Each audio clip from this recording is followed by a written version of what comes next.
of my mom. It's a letter to her daughter, me, written by me.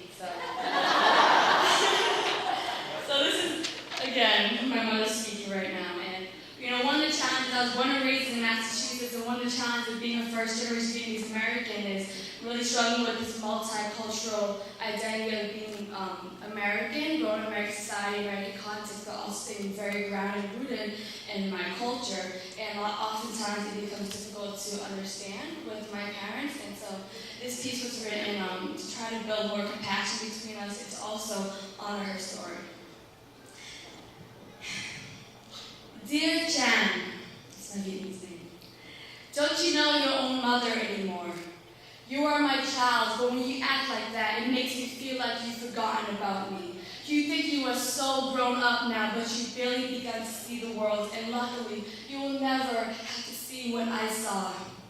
You are only 14 and slipping away faster than the hourglass of innocence, running away from me, from home, from who you are, my Vietnamese daughter.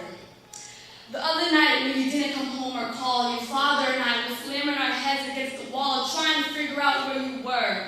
Our hearts sunk in the midnight shadow, terrified of the unfathomable danger that could snatch you away in the city sky. We even got into a fight about whose fault it was that you had become so disobedient. Don't you see how selfish you were acting? Your father's rumbling rage awoke the neighbors, and he stormed out of the house and drove around the city looking for you. Finally, he found you on a basketball court, hanging out with a bunch of hoodlums. You are an honorable kid. Why are you hanging out with those kinds of people? I know you think they are your friends, but all guys want the same thing, and my child, you better not get pregnant before you go to college. I'm not working 12-hour days washing other people's dirty laundry just so you can go hang out with a bunch of hooligans and get distracted down the wrong path. I want you to become a doctor because that will give you an easy life, a life better than mine. Then you can take care of me when I get old because we can't afford health insurance. If you don't like blood and needles, that's okay, then you can become a pharmacist. It's so much easier. Being a pharmacist is a great job. It pays well and you can think about people's medicine. There's even a Walgreens pharmacy by our house where you can work at and close to the family. What more can you ask for? I don't understand you when you talk about following your dreams and becoming an artist or changing the world. Artists don't make a lot of money. Changing the world makes you be able to pay your bills. Why do you waste your time with such nonsense? I don't want you to have to worry about having enough to eat or making payments and taking care of your family in the future. That is the struggle of the poor and uneducated. You are better than that. Aren't your father and I already struggling enough for you? We break our backs day and night doing manual labor jobs so you will never have to. Look at my hands. They are so ugly from the heat and chemicals I toil through every day. Calloused all over and aged with wrinkles, 20 years older than the rest of my body. I'm so embarrassed by them. These do not look like lady hands. These are monster hands. You will have everything I never had, including soft, beautiful hands to play the piano and caress your children with. That is why you should become a doctor. When I escaped Vietnam after the war, you weren't born yet, but I knew there was a life for my family there. The communists had taken over and I had to leave my village to go sell vegetables in the city. I was about your age.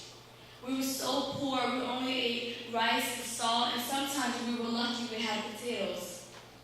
Jan, I know what it feels like to be hungry, and I don't ever want you to have to suffer like that.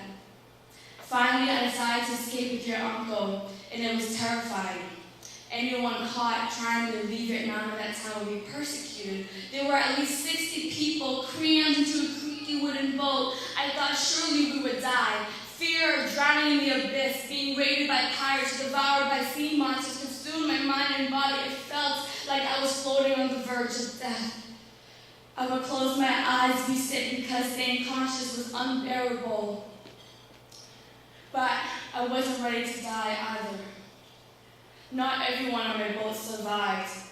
Some people fell ill and couldn't endure the tumultuous sway of the beast's belly, and one guy jumped off the ocean and drowned himself. Finally, our boat reached safe waters in the hopes of a new beginning. began to awaken my nauseous spirit again. I don't want you to think that I am hungry, that I am money hungry, or that I don't support your dreams. It's just, I don't know how to encourage you because I never had the chance to dream.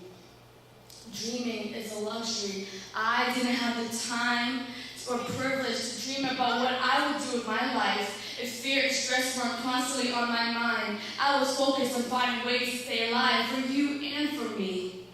Yes, you have more options than me, so please make the right choice. Our food, our home, our clothes, these things didn't just magically fall out of the sky. Why do you make me feel like a greedy money hoarder? I just want the best for you. Making money gave me a second chance at life. And now you have the chance to go to school, get a better job, and have an even better life for your own children. Of course I want you to be happy. But even more, I don't ever want you to suffer like I did. I never knew what it felt like to chase a dream. I was too busy chasing a better life for us. They say money can't buy happiness, but money helped me rebuild a life and experience my greatest joy, being a mother. I want you to be happy. So if you can promise me you'll be smart about your choices, I'll support you. I'll admit, you are teaching me what it means to dream. If dreams are about ultimate happiness, then the greatest gift these dollars have afforded me is seeing my only dream come true. You. We have not sailed countless moons across the ocean to survive a generation of guerrilla warfare because we are sugar-coated peanuts. Remember that you will always be my daughter. Love, man.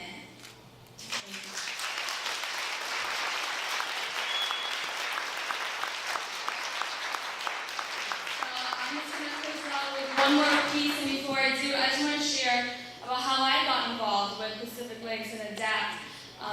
Well, I have a friend, one of my really close girlfriends, named Patricia Nguyen.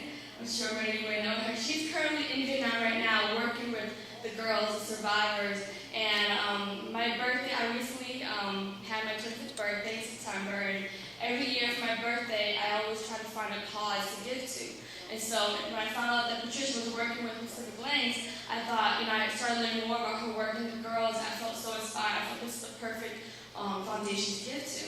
And so instead of asking for birthday presents, I asked them to donate to this cause. So this is on my website where we donate. And people were, my friends were like, wow, you're so great. Like, you gave up all your birthday presents for this. But the irony is, I feel like more people gave to this cause, my birthday, than they normally would if I had presents for me. You know what I mean? So my goal was to raise $500. In the end, we raised over $1,000. And so for me, I just feel like to celebrate, birthdays, and we're going to celebrate ourselves and how great we are. And, why we're here, I also believe it's about celebrating our potential to give, and also potential to give these girls the opportunity to dream, the privilege, the luxury to dream. And so thank you all for being here, and for all the organizers, the volunteers, for a successful 10 years, and hopefully we continue on for many, many more decades. Or until it doesn't have to last anymore, right? That's the ideal thing. So, okay. Thank you. This is my last piece. It's also about my mom. It's called Mega Million Mom. It's about the many hats she wears as a mom trying to make it in America. Mega Million Mom. Money making face number one. The cleaning lady. Dirty laundry was her field. Loyal to the business for 50 plus years. Callous hands impressive with the heat of labor. Early arthritis with each crease folded over. Wash and dry cycles. Laid with skill cycles. Same day service upon clientele arrival. Work labor cycles. Reality stifles. Washed out dreams hung to dry for a chance of revival. There were never enough windows in the laundromat.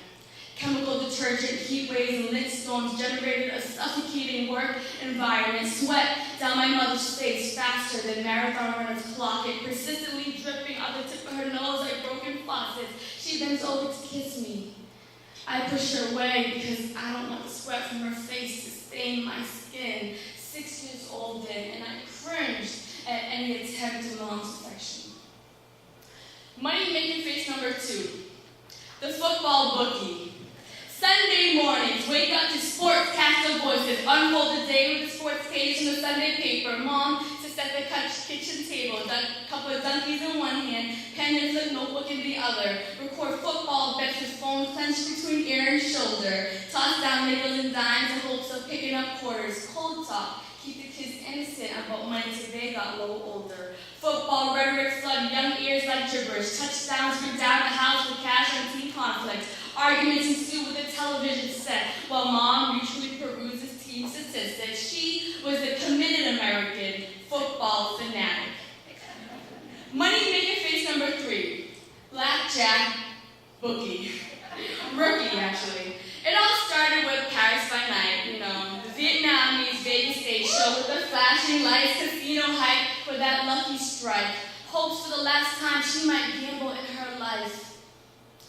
Plans her presence at the blackjack table. 5'3" Vietnamese lady stacks her chips for player appraisal. Not a U.S. native that can't speak the English language. When it comes to reading cards, there's no hesitation. Unlike most, she doesn't gamble with pride. Never too greedy to step away to the side. There's too much on the line. She's got her family in mind. The one still living in Vietnam all this time. 30 plus years after the war is over, still got relatives pent up over the shacks above water. Wade through the tide just to get to the ladder that leads to their home, but nowhere thereafter. Money making face number 4. Mega Million Mom. Mother slashes numbers for that mega million thunder. Have 100, help another. Have 100, help another. Mother slashes numbers for that mega million thunder. Have 100, help another. Have 100, help another. Mom was a regular lotto player with her eyes on the prize. The numbers game and cash millionaire, headline jackpots on the rise. We made daily trips to the corner store together. She penciled in her dreams, and I picked out numbers for the betters, while I got Chico sticks and lemon heads. 25-cent candy was my chosen treasure. During dinner, we turned on the tube, anxiously waiting numbers post news. Maybe finally her dream will come true, when we can finally move out of the home we share with mice and cockroaches roaming beneath us, underneath floorboards. Maybe finally she can buy grandma a new mattress.